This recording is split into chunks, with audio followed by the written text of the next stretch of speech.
You thought day 1 was the hardest. It wasn't. Day 2 is harder, because shock fades and obsession begins. You wake up, and for 3 seconds you forget. Then it hits again. They're gone. And your mind starts playing a film you didn't press play on. Their laugh, their voice, the way they said your name, over and over. You try to stop it, you can't, and that scares you. Let me tell you something most people won't. You are not missing them. You are experiencing withdrawal.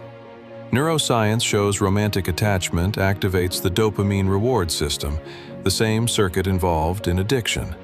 When the relationship ends abruptly, your brain doesn't understand closure. It understands reward removed, connection lost, safety threatened. So it does what addicted brains do. It craves, it replays, it obsesses. You don't want to text them because you're weak. You want to text them because your brain is trying to regulate pain. Every memory feels like relief for half a second. Then the crash comes. That crash? That's dopamine withdrawal. That's why the silence feels unbearable. Your mind keeps highlighting the good moments. That's called rosy retrospection bias. Your brain edits out the red flags. It softens the arguments. It romanticizes the beginning. Because your attachment system is trying to restore what feels familiar, even if it wasn't healthy. Especially if it wasn't healthy. There's a line from Eternal Sunshine of the Spotless Mind. Too many guys think I'm a concept, but I'm just a messed up girl looking for my own peace of mind. We fall in love with versions, and when those versions disappear, we don't just lose a person, we lose the story we wrote around them. And now your mind is trying to rewrite it, but it can't. So it loops. You're angry at yourself now. Why can't I just move on? Why am I still thinking about them? Because your brain is a survival machine, and it bonded. Dr. Helen Fisher's research shows that rejection increases activity in the brain regions associated with craving and motivation. The same areas light up in cocaine withdrawal. That's not poetic. That's neurological. You are detoxing from a human being. Here's the painful truth. The more you try to suppress thoughts of them, the stronger they return. That's called the rebound effect. Tell your brain, don't think about them, and it screams their name louder. So what do? We don't suppress, we observe. When the memory appears tonight, don't fight it. Say this internally, this is my brain trying to protect me, because that's what it's doing.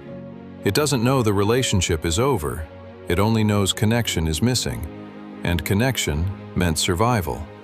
Thousands of years ago, being abandoned meant death. Your nervous system hasn't updated. It still thinks loss equals danger. That's why your heart races. That's why your stomach drops. That's why silence feels violent. But here's where power begins. You are not your cravings. You are the observer of them. When the urge to text rises, wait 90 seconds. Just 90. Emotion chemicals surge and fall like waves. If you don't act, they pass. This is called urge surfing in behavioral psychology. You let the wave rise, you let it peak, you let it fall, without drowning in it. And slowly, your brain begins to rewire. Every time you don't reach out, every time you don't check their page, every time you sit with the discomfort instead of escaping it, you weaken the bond. You strengthen yourself. It's okay if you still love them. It's okay if part of you hopes. Love doesn't disappear overnight, but addiction can be broken. Attachment can be rewired, and identity can be rebuilt. There's a quiet strength forming inside you right now. You don't see it yet, but it's there. Because instead of numbing, instead of chasing, instead of begging, you're learning. And learning turns pain into power. Tonight will still be hard. Memories will still visit. But now you know what's happening inside your brain, and knowledge reduces fear. Fear loses power, and you regain control. This is day 2. Not the day you stopped loving, but the day you understood your mind. And that changes everything. If you felt this, comment, "I'm rewiring." Subscribe to the Detached Mindset if you're serious about breaking emotional addiction. Tomorrow, we confront the hardest question of all. Was it ever real? And that one will hit deeper than you expect.